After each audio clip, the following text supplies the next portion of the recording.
Tonight on Now, legendary actor Wilford Brimley joins us to discuss a silent epidemic in this country, diabetes. A candid conversation with one of my favorite people, Wilford Brimley, next on Now. Mr. Brimley, thanks for joining us tonight. Well, it's nice to talk to you. Great. When were you first diagnosed with diabetes? Oh, maybe 22 years ago, something like that. And did you have some symptoms at that point, or how did it come about? Oh, sure. I had them all. I had all the symptoms you can think of. And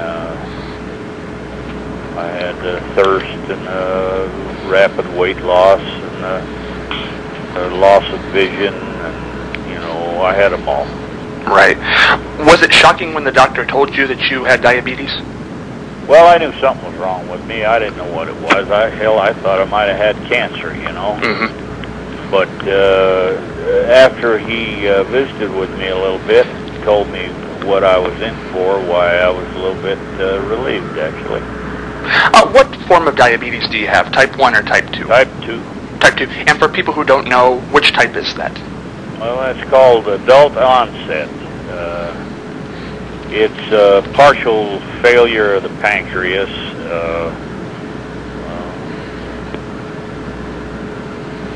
Many people with type 2 diabetes, if they're young enough and healthy enough and diagnosed early enough, can get by with minimum medication and pretty rigid diet and exercise.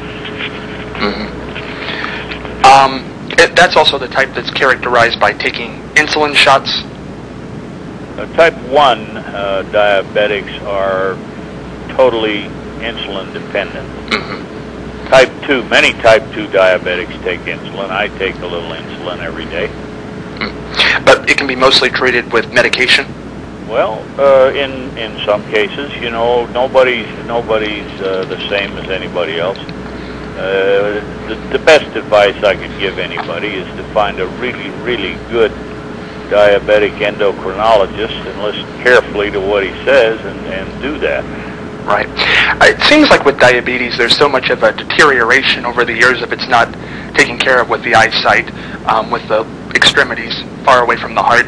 Have you had any serious complications since being diagnosed with diabetes? No, I haven't. I have some problems, but hell, there's a lot of people in worse shape than I am. Mm-hmm. Has diabetes ever affected your work as an actor? To remember lines or any problems on the set? Not so far. Oh, that's great. Why do you feel diabetes has almost become a silent epidemic in this country, that people don't get tested for it and so many people are living with it undiagnosed? Well, I think part of the reason is that there's been so many advances in medicine that there's ways to diagnose things now that didn't used to exist, and medical people are more aware of diagnosis procedures, and they can diagnose it. Right. What would be your advice to somebody who is having some of the symptoms of diabetes but just is putting off being checked? Well, everybody has the right to die. That's your own business. Mm-hmm. And if that's what you want to do, why, you don't need any help with that. You can do that by yourself. But if you want to live and you want to enjoy the rest of your life, I would strongly suggest that you get some help. Get a diabetic endocrinologist in your corner, and the two of you can make some great headway, and you can live a pretty good life. Right.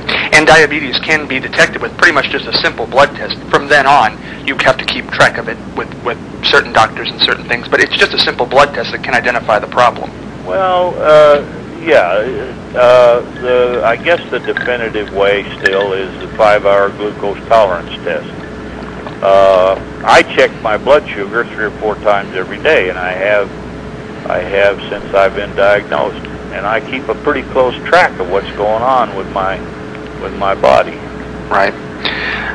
Why do you think it's become so prevalent in the youth? I mean, that's talked about, I think, more synonymously with diabetes than anything these days.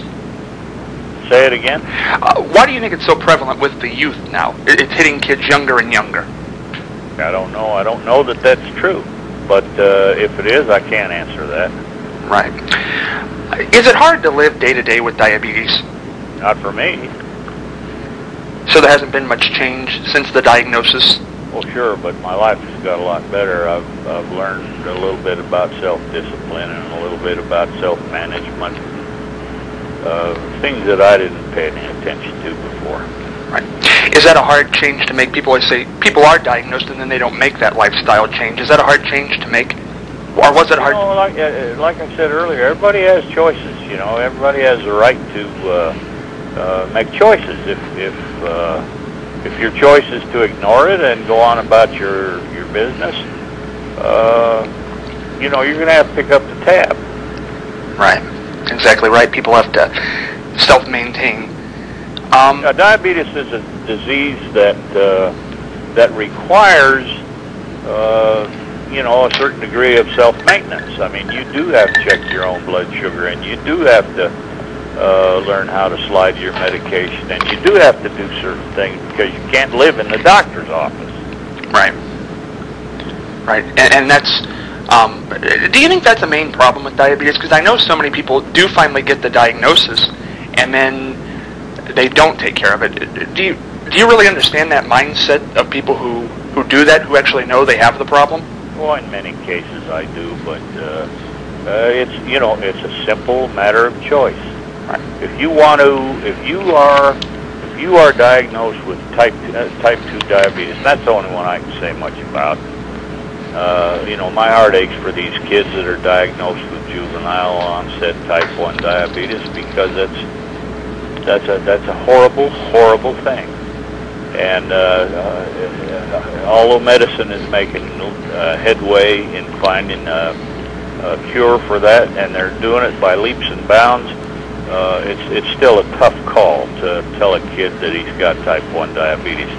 But middle-aged or upper middle-aged men and women that are diagnosed with diabetes and given several options. One of them is, do these few simple things and your life will get better. That's a choice you must make, followed by your own actions and your own assumption of responsibility for your own welfare. Now, if you choose not to do that, if you choose to ignore it and say, "Oh, what the hell, I'm going to go on like I am," that's your business. Right. But you will have to pick up the tab for that. Right. It's not a laughing matter. I mean, it's nothing to joke about. Right. Well, do you feel that diabetes is mostly a back-ended disease, that you might feel fine at the time, so you have the donut or whatever the choice is that you make, and then later on it comes back to get you? And well, I don't know about that. When I was diagnosed, I didn't feel fine. I was very, very ill. Right. Was there a certain thing that was hard for you to give up, or a certain lifestyle change that was harder than other ones for you when you were first diagnosed? Oh, I made a pretty much of a 180-degree turnaround. I'm one of those guys that fights the weight. I'm a fat guy. I come from a family of fat people, and when they throw the mud on me, I'll probably be a little fat guy. So I have to continually fight the weight and be pretty careful what I eat. And my metabolism is such that I can't eat as much food as a lot of people can. So yeah, I have changes that I had to make, and I do pretty good. That's good to hear. What does exercise mean to diabetes? Does it make you feel better to exercise, and does it slow the progress of the disease? Well, I don't know what it does. You're not talking to a doctor here. Right. What it does for me is it makes me feel better. That's good. Do you have a regimen that you do every day? Oh no, but I run a cattle ranch, and I'm horseback quite a bit of the time, and I'm a pretty active guy. With all the publicity that was brought to diabetes when Dick Clark had his stroke, and actually had appeared on, I believe, on the Larry King show prior to that, discussing how stroke was a major threat of it, does that kind of take you back that somebody who was actually speaking out against diabetes would, fall to that complication, such as Nell Carter, was a spokesperson for diabetes, and then that a complication of diabetes eventually took her life. Are there certain diseases that worry you more than others, certain complications? You're asking me if they worry me? Yeah, because the risks are raised so much. Nah, they don't worry me. Heck, I've already rode the mule around the world. I've done pretty much everything I need to do, and most of what I want to do. I'm not afraid, and I would say to people, don't be scared of this thing. You know, put your butt in the air and your head down and deal with it. Grind at it. Right. And you know, being afraid of it and apprehensive, oh, it's going to get me, and oh, I might have a stroke. You know, that's a lot of bullshit. Mm-hmm. Do the best you can. You have every tool at your fingertips that medicine can provide, and if you got a little self-discipline about yourself, you know, you can live a pretty good life. Absolutely. Was diabetes prevalent in your family? No, I think my mother probably had it, but I don't know for sure. Mm-hmm. After I developed the symptoms, when I developed the symptoms, my mother had already passed on. But as I was aware of the things that were going on in my body, I think my mother probably had diabetes. Mm-hmm. Is that kind of worrisome? I know we don't want to belabor the worry point, but is it something people should be aware of? Do you think, in your opinion, a family history of diabetes, so early on in life, maybe before they get diagnosed, they can make certain changes? Do you think that's a good idea?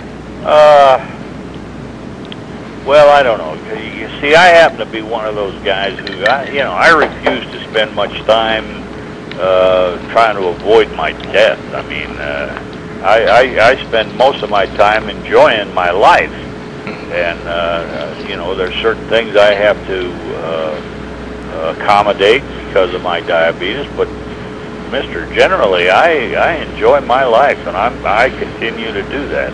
Right. I'm not going to run around worrying or wondering or being apprehensive or anxious. That's not my nature. Mm-hmm. That's understandable. How were you approached about becoming a spokesperson for Liberty, which is a diabetes prevention, certainly method, with the tools that they provide people? How were you approached about taking part in that? Well, I was approached like most actors are approached with work. My agent called me, and we began to talk. Eventually, I found myself associated with some people who seemed to be at the time interested in making money, having a good business, being successful, yet helping people. And a guy said to me one time, it's really okay to do well by doing good. That's okay. And the company that I work with is populated with people that are serious about what they're doing, and they do have an interest and a desire, by the way, the ability to help people. That's a great combination to have. Was it more important to you because you are afflicted with the disease? What more important? To become a part of the Liberty team? Well, if I didn't have it, I couldn't do that. I don't talk about things that I don't know anything about. That's not what I do.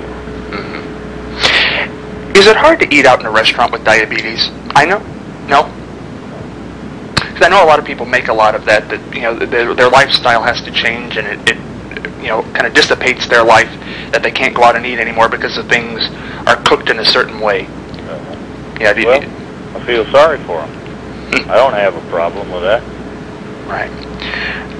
Oh, if the ball was in your court, how would you raise diabetes awareness? What single thing do you think we could do as a country to raise awareness of this in schools and for people?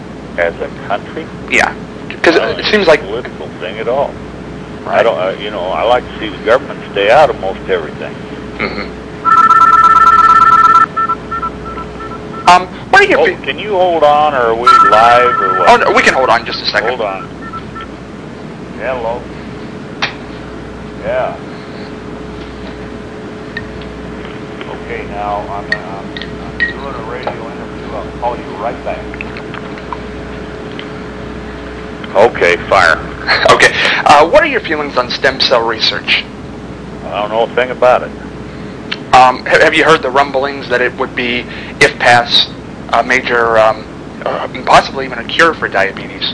I know Mary Tyler Moore is very into that right now. Yeah, well, see, I'm pretty ignorant when it comes to high-tech medical stuff. And I'm certainly not going to get involved talking about something I don't know anything about. Right. Certainly. Do you have anything coming up career-wise that we can all go out and see? Well, I don't know whether I do or not. I'm not really too interested in doing more work as an actor. I run this ranch, and like I say, I work with this company, and I'm really happy working with them, and I'm kind of proud of it. It's one of the few things I've done in a work area that I'm kind of proud of. Right. Because it's, it has helped people. I get well paid for what I do there, as I should, and but in the bargain, we're helping folks. Absolutely. Has there been a favorite role in your career that you really like to play? Just kind of the tail end here, is there? Movie role? Movie, television, anything. Was there a role that you just really liked better than the other ones? Oh, I did a movie years and years ago called The Stone Boy that I liked pretty well. And I liked a movie called The Natural, pretty well, and one called The Firm. Good movies. And I know many people still talk about the appearance you made on Seinfeld as the Postmaster General.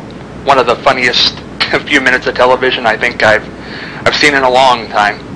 I never did see it. Oh, you never did see it? No. Oh, gosh. I wasn't there very long. Oh, gosh, it was hilarious. Well, good. Yeah, love watching it. And I tell you, Wilford Brimley, I really do appreciate you taking the time to join us here and talk about this. And I think, as everybody knows who's listening, Wilford Brimley has made a huge impact on raising people's awareness to diabetes. I mean, your line in that commercial is, I think everybody knows it, and the fact that everybody knows it, I think, proves that everybody sees it and everybody pays attention. And I don't know that that's always the case with commercials like that. Well, I don't look at it as a commercial. I look at it as a way to communicate with people who are afflicted with the same disease I am. And many times it takes somebody who has been where you have yet to go to make sense to you. And I don't pretend to be a doctor. I don't pretend to be an authority, but I can, will, and do share my experience with anybody who cares to pick it up and run with it. Absolutely. And we appreciate you taking the time to drop by, and please do come back and visit us sometime. Okay, thanks for the call. Thank you. Bye.